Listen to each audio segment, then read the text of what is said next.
মদিনার বাজার দিয়ে নবীজি যাচ্ছেন, নবীজির একটা ওট পছন্দ হয়েছে।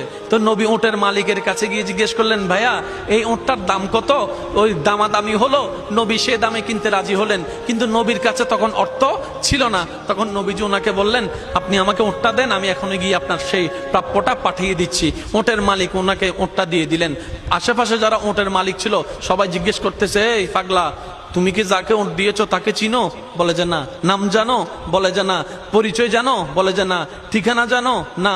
তো তুমি যে ওটটা দিয়ে দিলা, উনি যদি ওটার টাকাটা না ফাটায় তখন তো তুমি লসের মধ্যে চলে যাবা। সে ওটের মালিক বলে, এত সুন্দর নুরানি চেহারাওয়ালা কখনো বাটপার হতে পারে না, কখনো চিটার হতে পারে না, কখনো মিথ্যুক হতে পারে না। ওনার চেহারা দেখেই তো আমি ওট বিক্রি করার আগে মনটাই বিক্রি করে দিয়েছি, মনটাই বিক্রি করে দিয়েছি, মনটাই বিক্রি করে দিয়েছি। তোমরা যাই বলো, আমার মন বলে উনি আসবেই আসবে, টাকাটা পাঠাবেই পাঠাবে।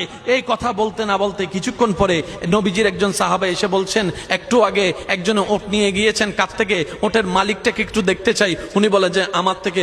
তো উনি বললেন, আমাদের নবী আপনার থেকে ওটটা নিয়ে গিয়েছেন, ধরেন ওটের টাকাটাও দিয়েছেন, আপনাদের খাবার জন্য কিছু খেজুরও হাদিয়া পাঠিয়েছেন, খেজুরও হাদিয়া পাঠিয়েছেন। ওই ওটের মালিক বলে, ভাইয়া টাকাটাও রাখেন, খেজুরটাও রাখেন, আগে আমাকে ওনার কাছে নিয়ে যান।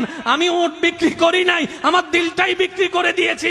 ওনার চেহারা মোবারক দেখে আমার মনটাই পাল্টাই গিয়েছে, আমি কালিমা পড়ে মুসলমান হয়ে যেতে রাজি আছি। সুবহানাল্লাহ। जिसका कोई सानी नहीं वो नबी हमारा है, मुस्तफा की अजमत का हद ही ना किनारा है। आशिक बोले, लम याति नजीरु कफी नजरिन मिसले तुना शुद्ध पैदा जाना। চিৎকার দিয়ে বলেন না সুবহানাল্লাহ। ওই নবীটা কাদের নবী?